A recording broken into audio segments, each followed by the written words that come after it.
We continue with big ideas, leading research and future-focused technology designed to reshape systems of care, education, and inclusion. Our first conversation this afternoon tackles a crucial question. How do we ensure lifelong access to assistive technology? To lead us, please welcome our moderator, Alanna Raffel, an occupational therapist turned assistive technology specialist at TechOWL, where she manages the TechOWL community space for adaptive tools, maker projects, and accessible gaming. Alanna, stage is yours. Yeah. Hi, everyone. Can you hear me? Is my mic on? Do I have to do something? Oh, I'm great. Wow, I can't really tell. Hi, everyone. Welcome. Thanks for being here. My name is Alanna Raffel. As you said, I'm an occupational therapist by background and assistive technology specialist at TechOWL. I do lots of things there. In terms of assistive technology, I manage our community space where we do lots of demos and workshops and adaptive gaming and 3D printing and all kinds of fun stuff. We're doing all kinds of stuff at TechOWL. If you haven't gotten to connect with us yet, please do. We have a table in the back as well. And I'm really glad to gather this group of folks here today and share more about the world of assistive technology across the lifespan. So I think we'll just get started by having each one introduce themselves briefly. We're all going to be very short and sweet today so we can get a lot of information to you. But of course, we all are eager to connect with you outside of this short conversation as well. So maybe if you guys each want to just introduce yourself and then we'll kind of kick it off. Hi, I'm Kristin McKeown. I'm the Director of Assistive Technology at HMS School for Children with Cerebral Palsy. Hi, I'm Tyler Macready. I'm an assistive technology professional with KenCrest Enabling Technology. I'm Griffiths. I'm also an ATP, our AT Educator in our Community Computing IATS program. And I'm Candice Davis. I am a digital creator and disability advocate. Sorry.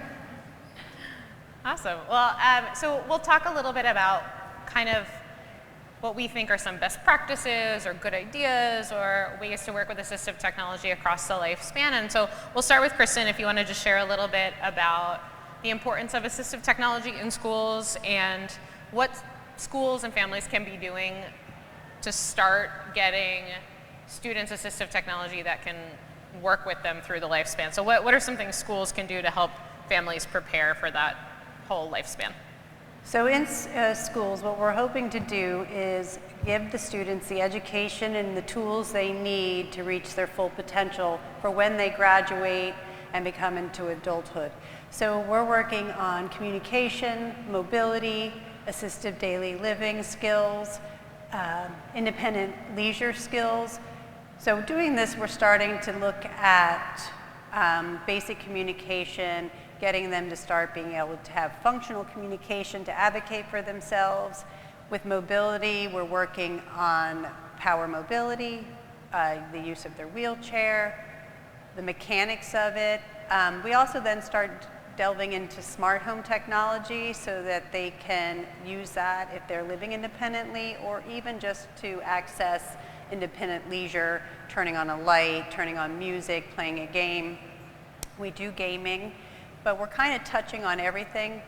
The other thing we really pay attention to is timelines in regards to insurance. So when our students graduate at 21, 22 years old, we want to make sure we're getting them the equipment at that time with the insurance because they get 5 years. So we want to get it at the last year they're there so they have 5 years of good equipment.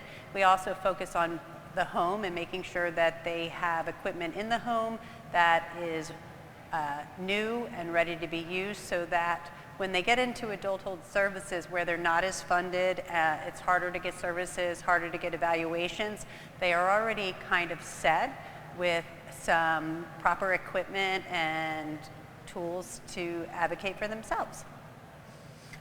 Yeah. We also do a transition book. So yes. when they leave our school, everything is in there. What chair they have, what they have at home, how they communicate, how it works, how they like to have things presented to them, and some of their special interests and things that motivate them. So when they go to their next placement or workplace, they have this information they can provide to the next providers.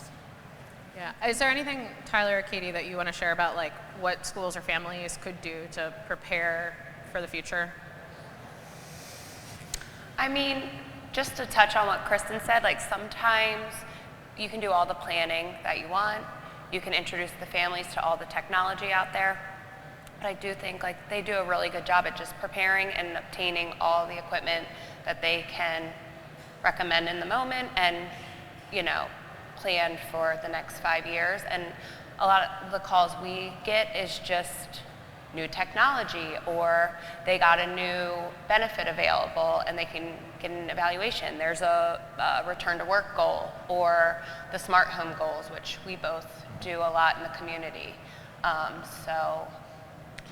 And I think I'll add too that there's really no such thing as too early. I think the earlier in your life that you're exposed to technology, and not just for like recreational or kind of everyone's got a smartphone or a tablet, but really leveraging technology as a tool that can be used in daily life. When you approach that drop off after the school system and now you're moving into the world of adult services, the smoother that transition can be made so much smoother if that exposure to technology and meaningful integration, you give everyone who's moving through this process an advantage, so to speak.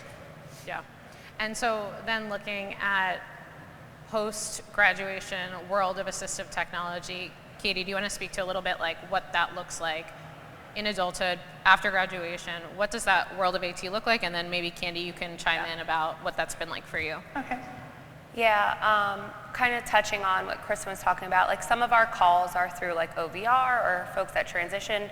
Technology is becoming more available, or you can leverage a piece of technology for smart home that they may have learned at school or may have acquired or may still be sitting in a box and they didn't know how to use it, they didn't have the education.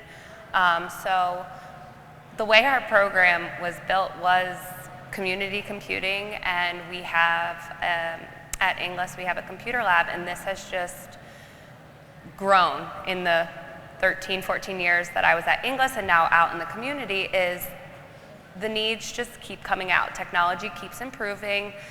Back in the day, we might have had a resident with a piece of technology or would use our computer lab for access, and it was mostly computers. Now you have smart home, smartphones, voice activation, the world of AI. So not only are people reaching out to us because they just need support in their technology, but they also may have transitioned from the hospital. So we're experiencing referrals for folks in the 18, 21, maybe helping the schools. We're seeing folks 21 and up that are returning to work or are returning to school and need support and recommendations for technology that will improve access for them in, at school, in college.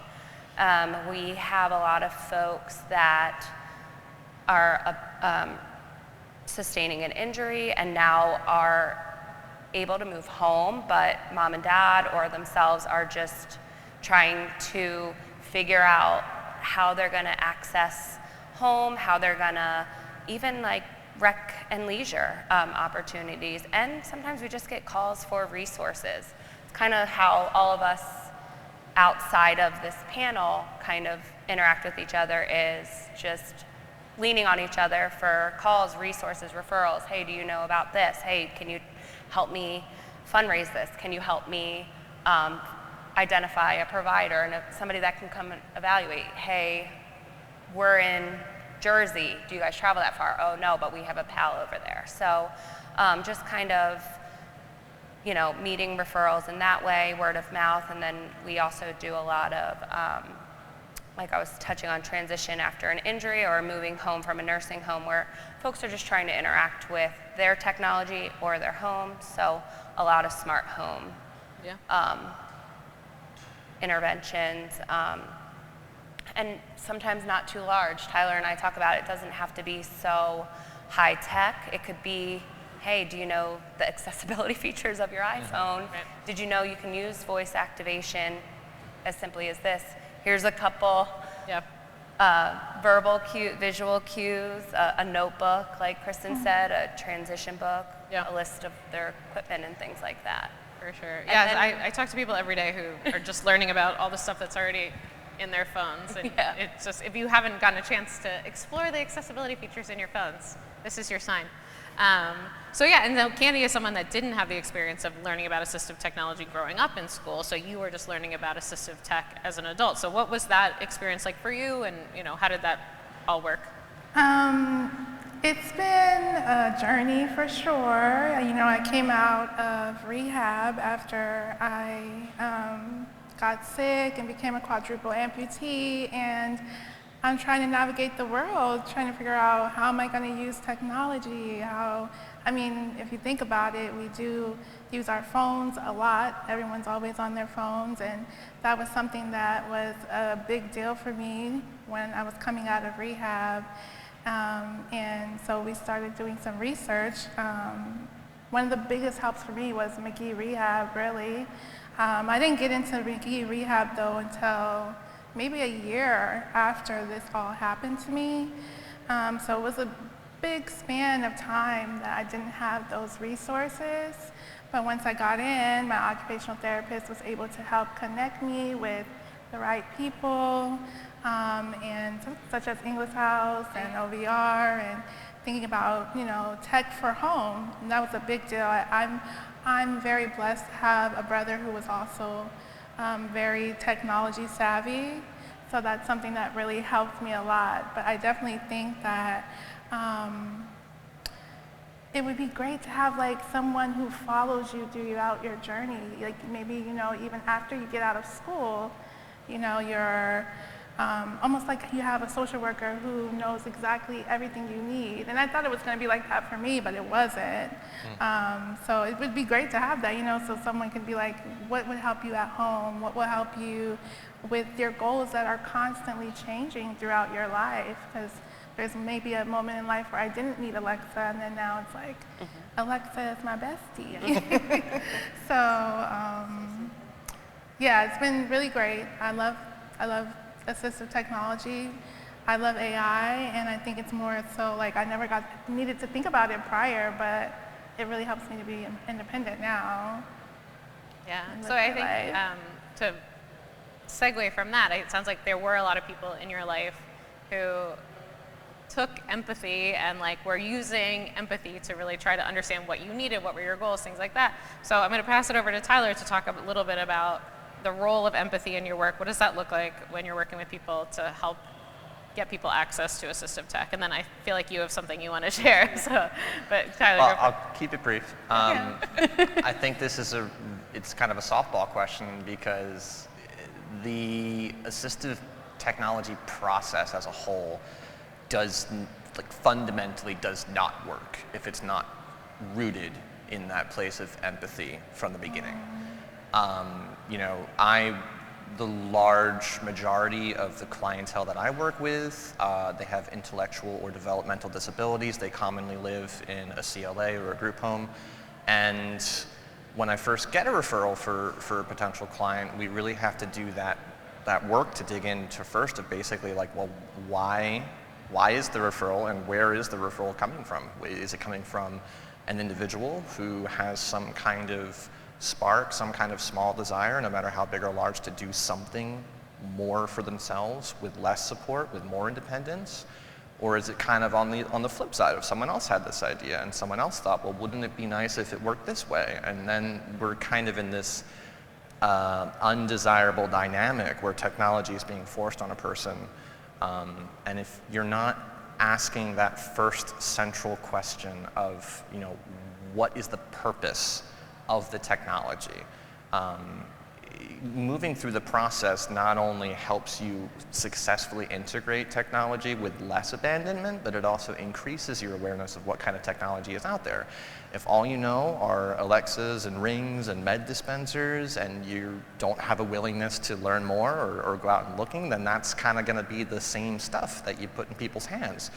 And if you start instead from what is it that you'd like to do, and move to what are some of the barriers in place, and from there, what are your skills and strengths and preferences, and then go looking for the technology that has the features needed for that person to successfully reach a goal for independence, you're going to find stuff you didn't even know existed.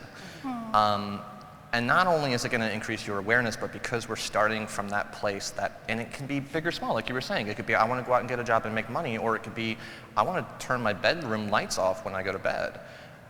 You have to make sure you're starting from something that is important to the person who's at the center of this process. Otherwise, you can say Harold can do dishes by himself, so we're going to make reference material guides, and we're going to give him adaptive equipment, and then you give him all that, and 3 months later, guess what? Harold's not doing dishes, because Harold doesn't want to do dishes. No one ever bothered to ask him that. So it's really, and the process simply does not work. It breaks down if you're not starting and putting your perspective in the shoes of the person that you're serving, identifying what's important, figuring out how to get from point A to B in a way that satisfies them primarily. Yeah. And Kristin, I'll give you the last word as we wrap up. Well, I just wanted to speak to parents and school personnel. Getting to know what your student or child's going to need as an adult and knowing these programs ahead of time, but also as a school to learn those systems too. So Tyler's come and has worked with me about learning smart homes and equipment that I can start teaching our students. We had an alumni, so it made me think when you said that, an alumni come who needed a speech eval, which we no longer do, but then I knew Alanna at TechOWL had people there that could do a speech eval. So it's also educating ourselves as staff to know what is available, so when an alumni does call or comes, that we know the services that are available to them. And as a parent, I think it's helpful to know what's out there and encouraging your school to start implementing it before they graduate. Yeah.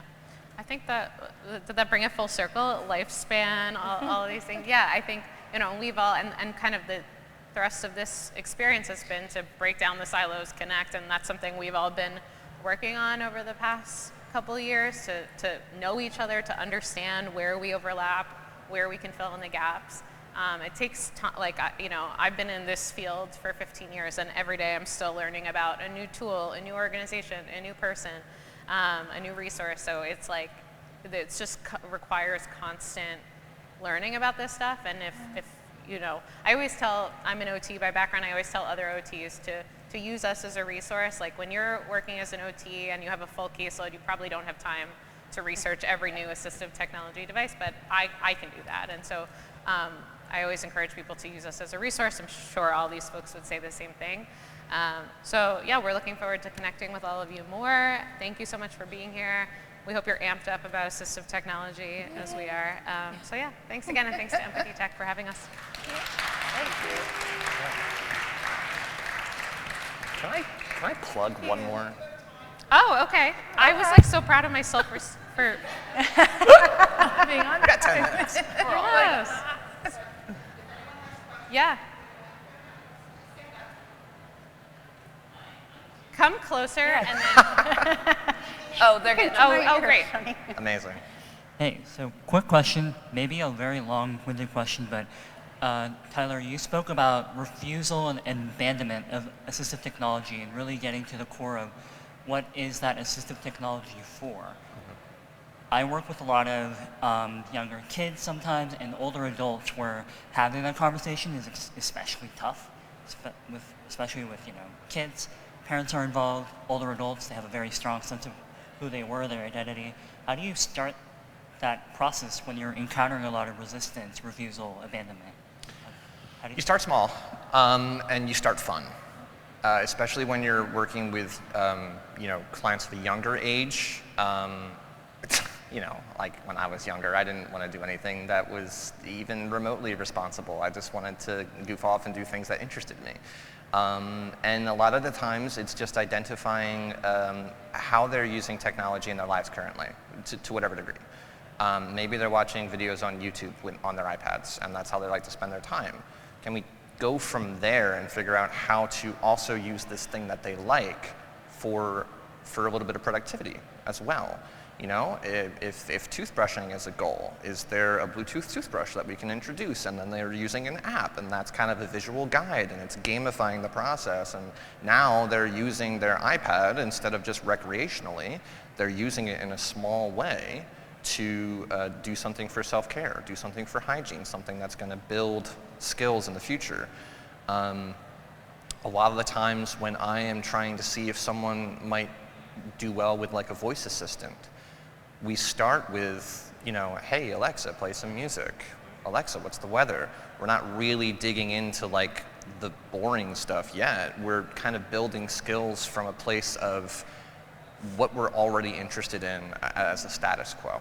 So we're kind of, in a way, kind of hijacking a little bit, like, hey, here's this thing that you like, and you're using technology to do it. What if we use that technology that you're doing for fun and kind of add this other thing that starts to get someone realizing that technology can do more for them. And specifically, you asked about family resistance too and concerns.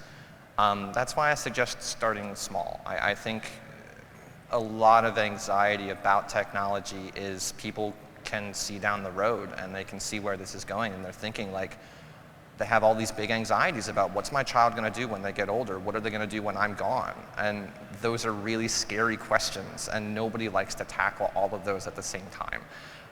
So really kind of trying to remind people that this is a process and it's not all at once. And if we just try this one little thing, see how it goes, implement, observe, revise. How did it go? Do we need to make a change? It's a living, breathing process, and I find that sometimes that calms people, even just feeling like they have an exit, so to speak. It's the anxiety of committing to something and the anxiety of thinking about the future for your child. So I try as much as I can to focus on the present, what's already working, and how can we leverage that. I hope that answered your question. Okay. Any other questions in the room? If not, I have one before you all leave the stage. So one of your opening comments was a reflection on the role of families, right? And how important they are. And what I've heard a lot about today is more about the student that's on the journey, right? So what can technology do to prepare parents for that letting go conversation? For that, here's what comes next. Or I know for me, even having to learn how to use an iPad so that I could engage with my child was a life skill I had to pick up, right? So would love to hear from the cross-section here, your thoughts on that future of how to bring families along on this journey as well. Well, for us, we start with, when we do introduce something to students, we will send either home a video of how it's used, how we did it, and do like a step-step guide, be it if it's how to put them in a chair, how to get in a stand, or how to use a shower chair. And then when it comes to communication devices, we will offer training. But then when you get into them using the technology, possibly if they're living in another environment and having the cameras so they can check in, having a call system for each other, and that would be more what they're going to say, but it's having buy-in. So if it is something that's difficult, it is really breaking down the task so that it's doable and not scary. I also want to add that the training process is so important when we're talking about assistive technology. It's one thing to get the stuff, it's one thing to set it up, but then what's your follow-up service like? Are you providing in person, like, this is how it works, here's what you need to know, here's how to take care of it? Including the family in that process and providing them with, you know, if there's an app that their child is using, is there another kind of like a caregiver side to that app or a responder app that they can be part of it, and the family can actually have a stake in how this technology works in their child's lives. That part's so important to really focus in on, like, you know, don't leave behind the training aspect, because technology is scary and it's, no matter how much you know about it, it will always surprise you. So as much materials and resources and follow-up services as you can afford is really going to make a difference. Yeah, to touch on that, we always, in our evaluation, do two things. One of the things is we want to know who your supports are. We can offer a lot of training the trainer, right? Like, sometimes it's clinicians that are working with them that we've gotten calls about training, and a lot of the time it's the family and setting up for success. Almost every product or device that we implement, we almost are thinking in the back of our head the training hours that are going to be allotted per device. So I might have 7 devices. I know it's going to be a couple weeks of implementation and hours to support it. And like I said, like, leaving every aspect of that device, any information you can give them. It's as simple as identifying like the best products with the best customer service, as well as writing down the last password, reminding them if you're going to change a password, write it down, change the date. You know, using autofill features versus notes, password managers, or as simple as a notebook, right? Like having everything down. When we do like a smart home setup, we are writing, we have a page for every device and troubleshooting we've encountered. We even, like some of our contracts, if we do a contract at a smart apartment, maybe 20 units that received smart equipment, we also try to have buy-in from the apartment complex, the engineer, you know, maintenance, engineers, anybody that's on site, even like housing, kind of, okay, these are some of the problems you might be able to alleviate in a phone call. Is your Amazon plugged in? Is your camera turned off? Is there an update that you might have missed? You know, with the rings and things like Ring, Amazon, a lot of those customer service will help walk a client through the steps. Have you experienced any? Yeah, actually I was going to touch on that too, that everything they said basically is what I experienced. When I went to the rehab, they actually had the occupational therapist and physical therapist come out to my house to see the layout, and they made sure that my family was there, my brother was there, and we talked about like, okay, well, we have for you, you know, smart lights. This is how we use it, this is how you can set it up, and made sure to include my family. So it was like, the session was, I'm learning about it, but also my family member was learning about it and how to use it, how to set it up, and if we have any issues, who to go to.